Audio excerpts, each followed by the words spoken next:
In the 40th anniversary edition of In Search of April Raintree, your author's note was mostly about your brother.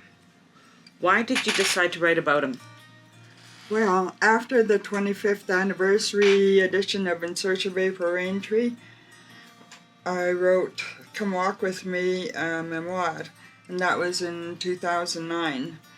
Writing that book made me begin to realize how influential Eddie had been in my life. Could you read the author's note to me? Okay, sure.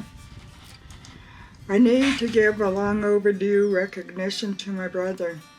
When we were kids, he lived in Kings Park and he used to come over to St. Norbert to visit me. So when we were kids, we had a dream of getting Mom and Dad to take us to British Columbia, where we would open up our own riding stables.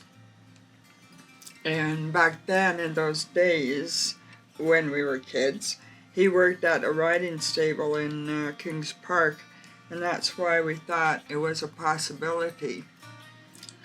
So, back to Eddie. On January the 2nd of 2013, Eddie came to visit me in Winnipeg. In 2013? So you weren't kids anymore? No, I was 63 and Eddie was 67.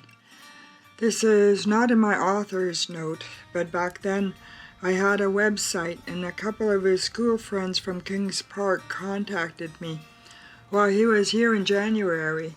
They got together a few times and that made Eddie's trip extra special. Two of them worked with horses.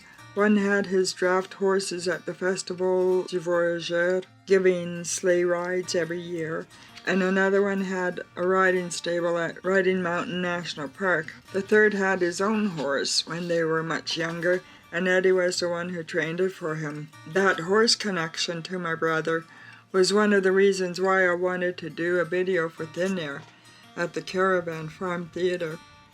We live in Enderby, BC now, and I found out this theatre used horses in their outdoor productions. I contacted Estelle Shook, the artistic director of Caravan Farm Theatre, about doing this video at their place, and they were very generous with us. They only have one horse left now, Big Mac, and he was as special as she said he was. The video didn't work out for me though. I got very emotional because I thought of Eddie and how much I missed him.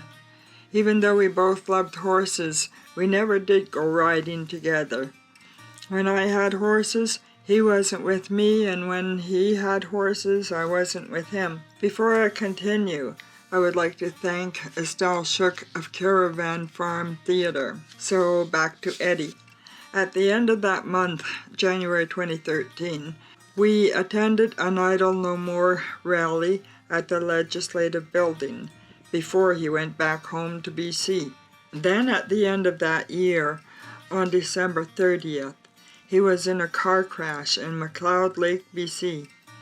He was flown to Vancouver General Hospital with a severe head injury. On Wednesday, January the 8th of 2014, he passed away without having regained consciousness. His daughter kept his ashes with her in Vancouver. Eddie always had very caring friends, and one, Brian Bear of McLeod Lake, helped us through that traumatic time in Vancouver. On August 15th, we gathered at McLeod Lake First Nation for an outdoor memorial service organized by Brian and Anita Bear.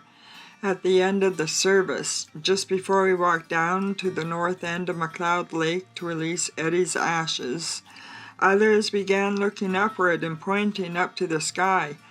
By coincidence, an eagle had found a thermal updraft just above us, and it soared in circles. We watched until it disappeared, and then a mystical feeling descended on us. Well, Kathy was 11 years older than me. Vivian was 9 years older, and there was only a 3-year difference between Eddie and me. When we were kids, Children's Aid Society put Kathy in an institution for incorrigible girls because she ran away from her foster homes or wherever they put her to go back home to her mom and dad. Plus, they stopped her from coming to family visits. Vivian was my favorite sister, but sometimes she teased me in a mean kind of way. And then when I was 7 or 8, she went on to another foster home. And when she got out of foster care, she and Kathy went east, first to Prince Arthur, which is now Thunder Bay, and then they went to Toronto. So I never did get close to my sisters in my teen years. When Vivian died, she was 23, Kathy 25, and I was 14. Kathy asked me to move to Scarborough, Ontario to live with her. I wanted to so much, but Children's Aid said no. I decided if I couldn't be with my own family, I didn't want to stay in any foster home, and I joined a younger foster sister at St. Charles Convent. When I was 17, I went to Toronto and found Kathy. That's when we got to know each other better. So to finish with my author's note, I was 3 when the social workers took me from my family.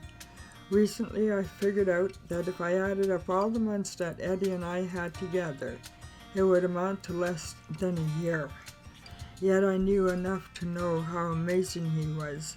He was the one who lived our dream and worked with horses. He was the true storyteller of our family, and without him, I would never have written the story of the Raintree family.